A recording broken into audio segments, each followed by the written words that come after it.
Okay, guys, so this is going to be my rundown of Facebook advertising.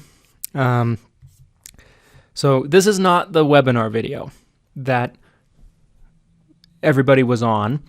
Reason being is because we had a little bit of a technical difficulty and it did not record. So I'm recording this one separately as promised, so that way that you guys have a video, and I'm going to cover everything that I covered live in the webinar. But I apologize for not being able to bring you the actual webinar, but this is going to be exactly the same thing, just redone. So let's just jump right into it. So basically, guys, there are two ways that you can run a Facebook advertisement. There is the first way, and I'll show you exactly how that is, and that is basically just by boosting a post. Now, you don't want to be doing this. Most people have figured out that it's just not the most efficient way to run a Facebook ad. So, and I'll kind of show you what that looks like. So here's our page at Christian Brindle Insurance Services. So if I wanted to go down to, let's say, this post right here we made a couple days ago about, seasonal allergies and honey soothing it and whatever, right? So let's say I wanted to boost that post. You can do that right here. The problem is, when you do that, it just doesn't give you as much features as far as customization is concerned to be able to kind of meet the target audience that you want. With Facebook ads, if you're not careful, your ad can be basically thrown all over the place and thrown everywhere and shown to people that, primarily speaking, are not the customers that you're looking for, never going to buy from you, never will buy from you, never wanted to buy from you, and it just kind of wastes your money to show your ad to those kind of people. So you don't want to be boosting posts. That's just not the way that you want to do it, in my personal opinion, guys. So what you're going to want to do is you're going to want to go to business.facebook.com, and you're going to want to create an ads manager account if you don't have one already. So, for this Ads Manager account, what you're going to see when you first come in here is you're going to see this right here.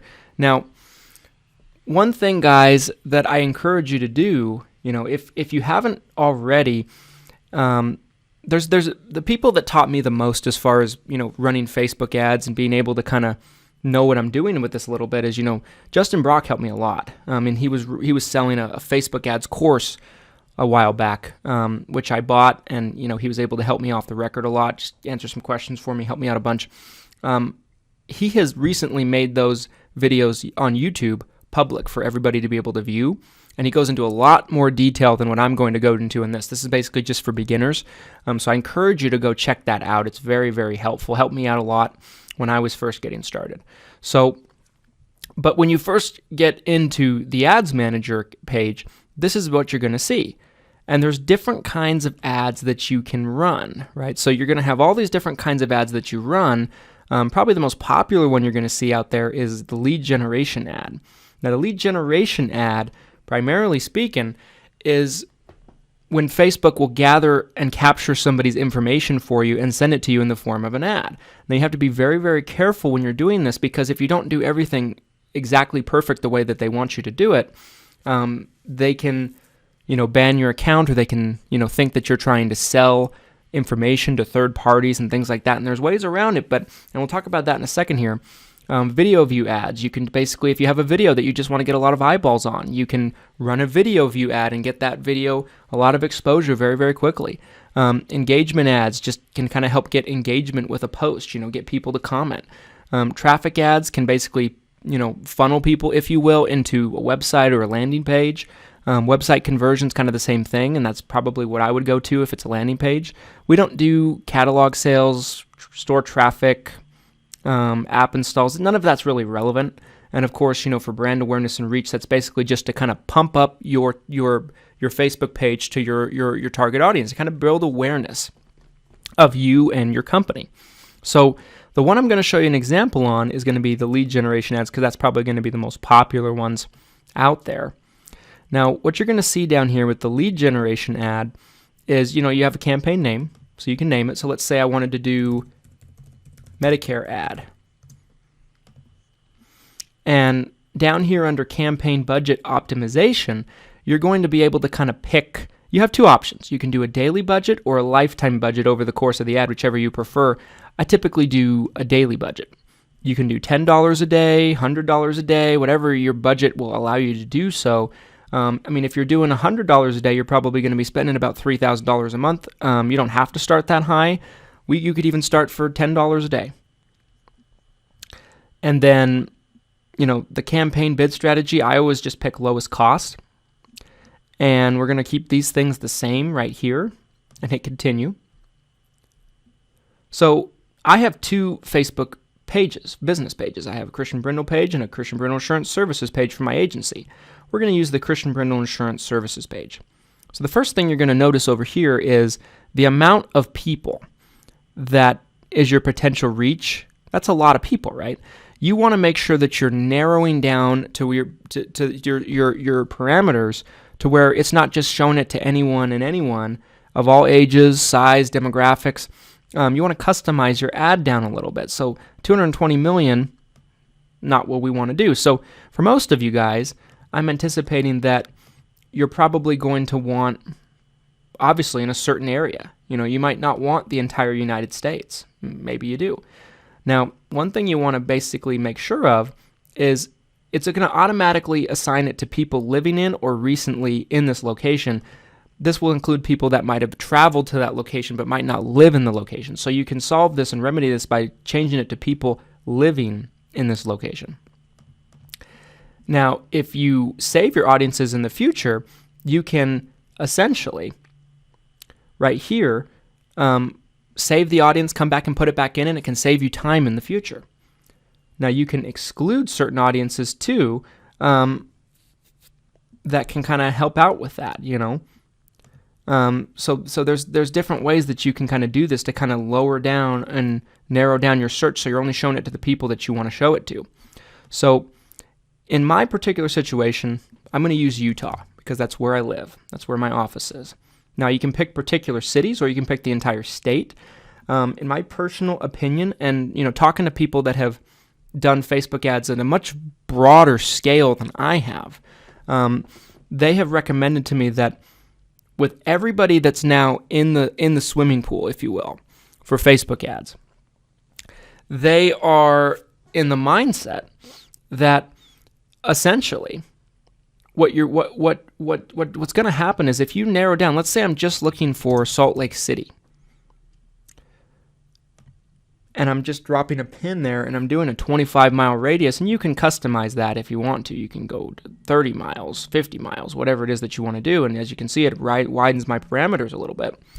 But there are now so many people on Medicare that are being bombarded with Facebook ads because a lot of these really big-name companies, there's two parties involved that have kind of made this a little more watered down, a little less competitive, or a little more competitive, I should say.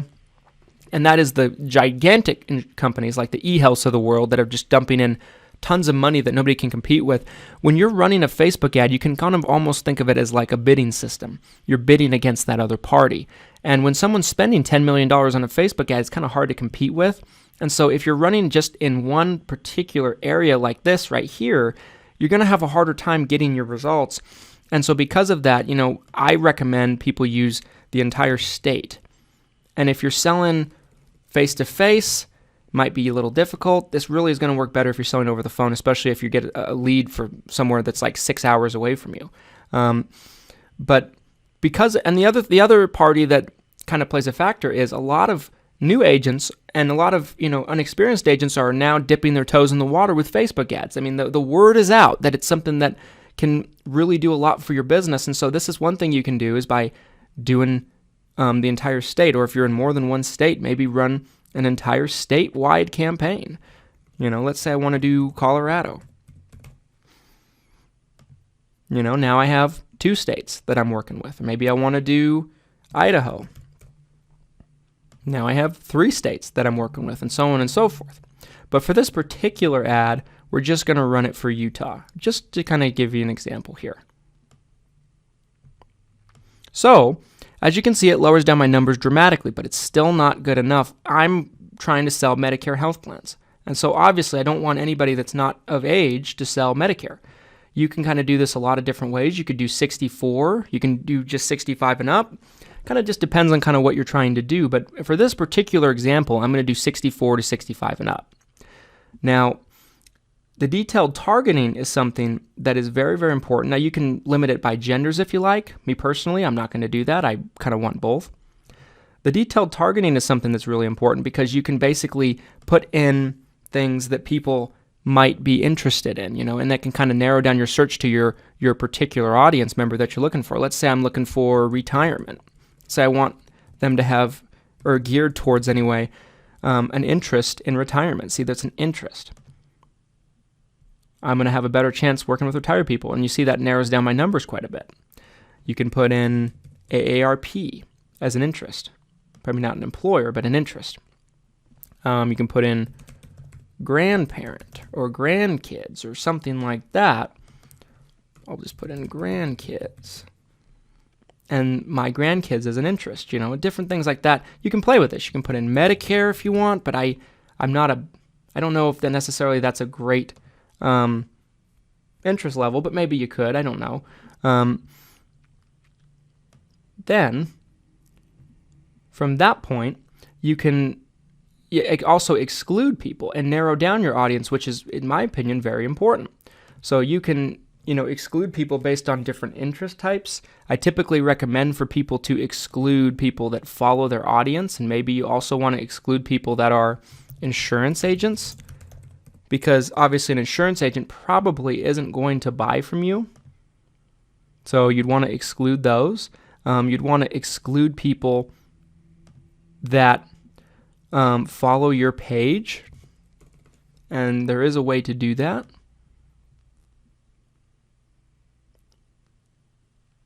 And how you can exclude people that like your page, down here where it says more options, you're going to hit more options, and it says connections. You're going to add a connection type, and you're going to want to exclude people who like your page. This is going to make it to where people that are already your clients and already your customers that might follow your page on Facebook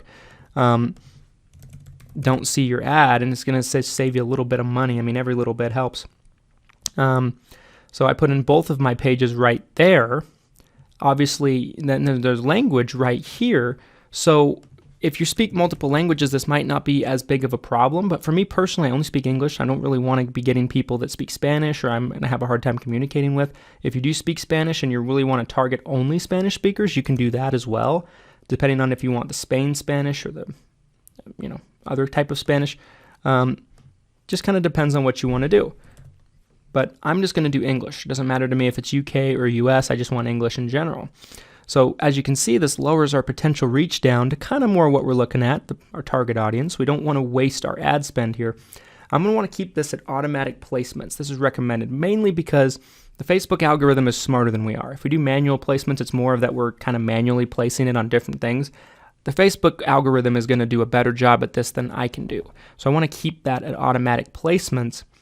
Now down here where it says schedule, you can do one of two things. You can run the ad continuously starting today, and then it will keep running and running and running and running and keep charging you until you decide to turn it off, or you can set a start date and an end date. So in this particular situation, you can do 30 days, 60 days. I'm just going to do 30 days. And from that, you're going to leave these two things alone. I typically do. And then you move forward into the next page here. Now, and you can integrate an Instagram account. There's more seniors on Instagram, but I haven't done that as of yet, so we're just going to leave that alone. So now when you're doing a lead gen ad, you can even do a single image or a video. For me personally, guys, most of my Facebook ads and ads in general have been targeted toward video. That's kind of where I've had the most success, mainly being because a lot of my content is based on videos of me talking. There's so many people that overthink this, I think, and they want everything to look perfect, and they want everything to kind of be exactly what they had in mind. A lot of my early ads, and I'll show you in a little bit, were just basically me holding an iPhone. I mean, running an ad that might be a lower quality of ad is going to be sometimes in your benefit, because if it looks too produced, if it looks too much like an advertisement, sometimes people can automatically, without even really thinking about it, say, this is an ad, I don't want to see this. I've seen 20 of these today, and it just can cause them to keep scrolling as well. Now, let's say we want to do a video, and I'll kind of show you what we do for video ads. We've done some image ads and had a little bit of success, but not as much as we do running video. So this is an ad that we're actually running right now. That's just a video of me talking, very educational. I'm just basically explaining the difference between Plan N and G, what is Medigap's. I'll give you a little bit of a taste. Folks, my name is Christian Brindle. I specialize in working with people on their Medicare health plans. I'm a licensed insurance agent right here in Utah. I'm coming to you from our office here in Sandy at Brindle Insurance Group / Christian Brindle Insurance Services, where we've been working with people on Medicare for the last 25 to 30 years. I published... So, yeah, it's just, a video. I'm going through the different aspects of Plan G and N and explaining it. Now, this is probably a little bit of a long video, but the video, you don't need them to get through the entire video. You just need them to get through enough to kind of sell them on the fact that you know what you're talking about and get them interested enough to click the Learn More button or whatever it is you're doing. So this right here is an area where you can kind of customize your ad. So the primary text is what's going to show up here. So, and you can pretty much put whatever you want there, are you on Medicare? Call me now, or else. I'm just being facetious right now. You don't want to put that, but you kind of get what I'm saying, Are you on Medicare and confused?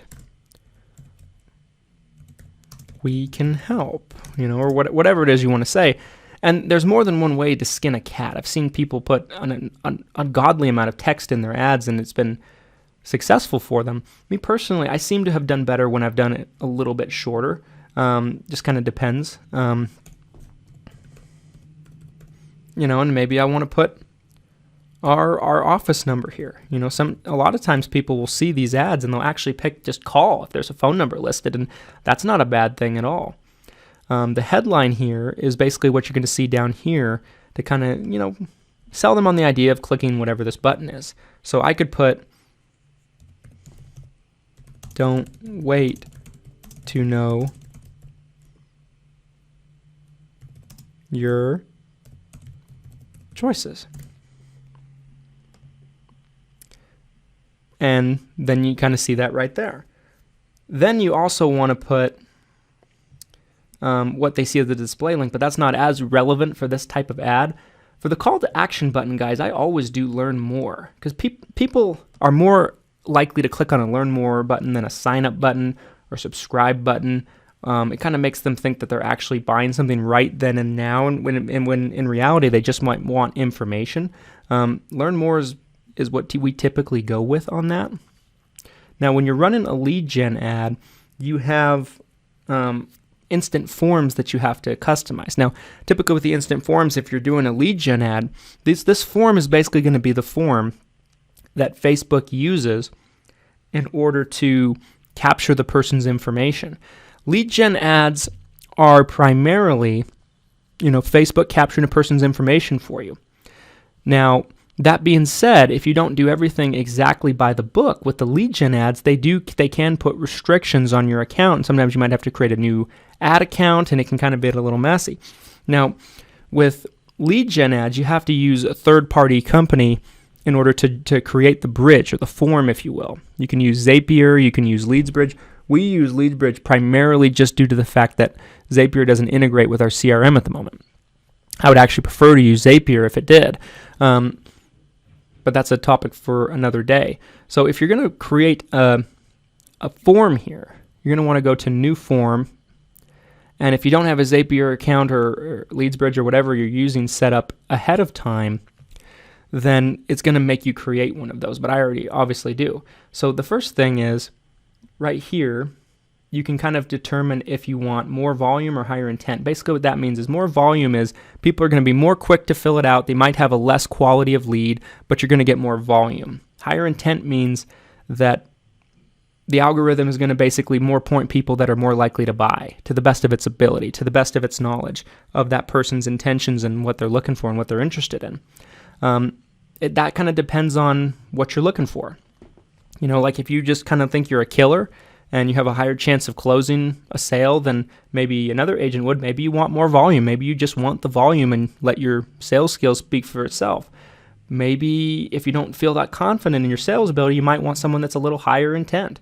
Different things you can do here. Now right here where it says intro, I can upload an image to kind of show here. And I'm going to upload this one. It's not going to look good, but you kind of get my idea. I'd probably use a different image than that, but you kind of get what I'm saying. Then right here, you can put a headline. This is basically what they're going to see when they're in the process of filling out this form. So I could put, why wait to know your options? Or whatever it is that you feel comfortable putting there. Then on the paragraph section right here, you're going to want to put a little bit of information as far as what they're putting their information in for. We have helped many people in the area, and we would love to help you too, or whatever. There's no right or wrong way to do this. Now down here where it says questions, this is basically where you can put in custom questions, basically that they have to fill out in order to proceed forward, and you can do multiple choice questions, like such as gender, although Facebook might not like that. It could come across as discriminatory, but we could put male, you could put female, you could put prefer not to say, so that way you're not coming across as discriminatory. But what we typically do is we just basically usually want their name, email, phone number, etc. Then you have a privacy policy. So if you don't have a privacy policy, there's a lot of free privacy policy generators you can find on Google that basically you have to have linked to your website in order to use these lead gen ads. You don't have to do that as much for website conversions if you're just throwing someone into a landing page or a traffic ad or a video view ad or whatever you're doing. But that's something that you're going to have to do. Then you have a custom screen, the thank you screen right here. Thanks, you're all set. You can put whatever you want here. You can even put a link to your website if you'd like to, show them your website at the end so they can read up about you, whatever it may be. But that's basically that right there, guys.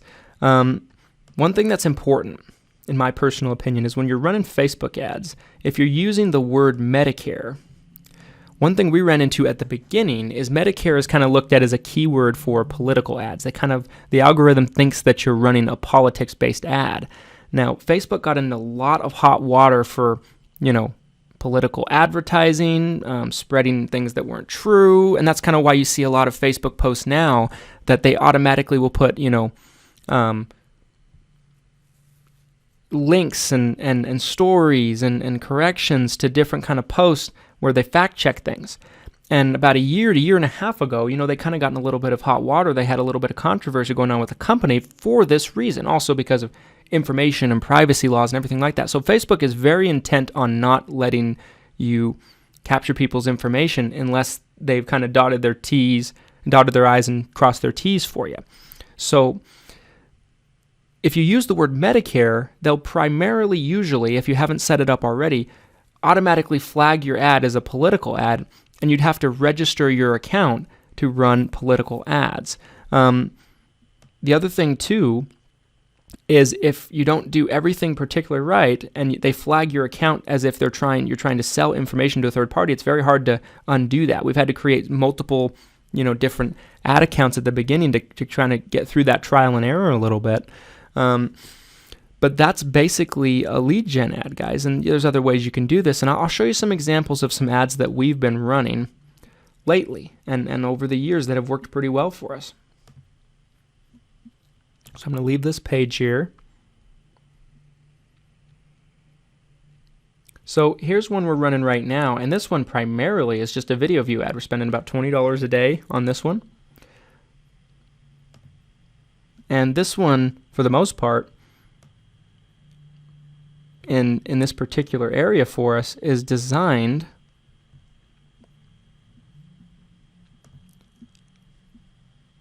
hang on, guys. This one's just designed to get people's attention and push them into a landing page.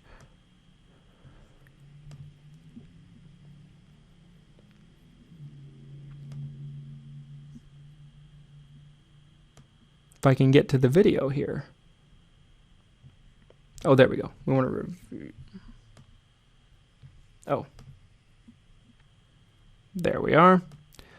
So this is that video I showed you earlier that we recorded recently with just basically me talking, guys. And then basically they hit learn more and it brings them right into my website. If you guys don't have a website built or something of that nature, you can pay someone to build a website or you can just build your own. I built this website out by myself. We might change that one of these days. But this basically will funnel people into this Contact Us page.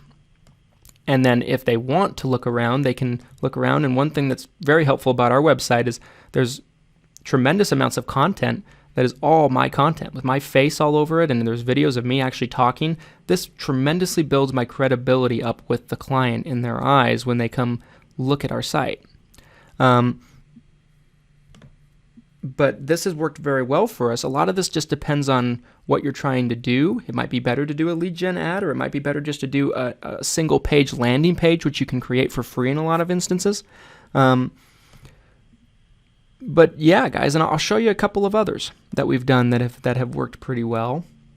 So let me go back.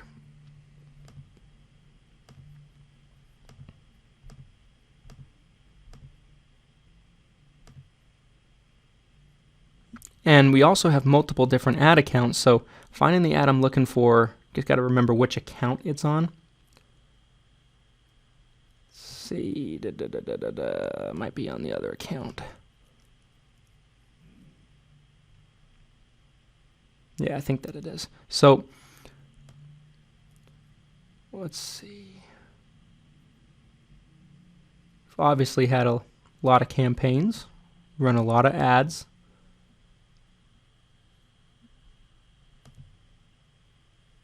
There we go, perfect. So, here's one we ran that worked out pretty well for us. And this one particularly, we ran it multiple times under multiple different instances, but I'm just trying to... Now this one was a dental vision hearing ad. You know, this was just for dental vision hearing. We ran it for $10 a day last year. If I can get this to cooperate. Ran it for $10 a day last year. It's just basically a video of me, very low quality, very low production. I do recommend you guys get some kind of mic. A clip mic is good if you're shooting videos with whiteboards. You can get those for $20. This one right here I got for $20 at Walmart. Just plugs into your iPhone. You know, it's just very, very simple. And there's a lot of different equipment and microphones you can get, but this was a video of just me talking about dental plans, just walking around our office one day. Hey there, everybody. This is Christian Brindle here, and I'm just spending some time here at our office in Sandy, Utah on a Saturday because I am just so excited at looking at some of these incredible dental vision hearing programs. So we sold some dental plans from this, but also, you know, one thing you got to be careful for is if you're using a Facebook ad that's primarily geared towards dental vision hearing and you're using it to sell Medicare Advantage, you have to be very careful because that's not compliant. So one thing we did was, you know, we would sell dental plans, but we were targeting people that had Medicare, and if they bring up the Medicare Advantage, you're able to have them sign a scope and move forward. We also were able to get some Medicare supplement sales out of this, and I think this particular ad we ran for $10 a day for 2 months, and I think it turned into about, I don't remember the exact number, but I think it was about 5 to 8 applications and a handful of dental plans. So this was very, very successful for us. We've also ran some, and I've had ads that weren't pretty, you guys. I've had ads that I look at them now and I cringe, but it just goes to show, like this is one we ran for a seminar that we had in our office, which didn't have a great turnout, but we ended up still getting a ton of business from it because we were able to, you know, get in touch with the people later. But people that RSVP'd, you know, for the seminar, and that turned into about 6 to 8 apps somewhere in there. And this one was ran for $5 to $10 a day. Now, it's probably going to be harder to get those kind of results now. You probably want to be spending as much as you can, but it's not a bad thing to start out running it for $5, $10 a day and then work your way up as you get more comfortable, into whatever your budget is and whatever you can afford. But this one's cringy. This kind of gives you an idea. You don't have to make everything perfect. I think people dramatically overthink some of these things. See, stumble. Hello, folks. My name is Christian Brindle. I'm a Medicare health plan specialist and expert here in Sandy, Utah. So, it's just essentially, guys, more about just getting it out there and trying it out. But it's very important that you kind of know how to use the ad manager account. If you're doing things with pixels, you're obviously pixels are basically where Facebook and certain websites can capture a person's IP address, and that's kind of how you can show them ads in multiple different places. If you're doing Google AdWords, whatever it is that you're doing, Instagram ads, LinkedIn ads, and that's a topic for another day.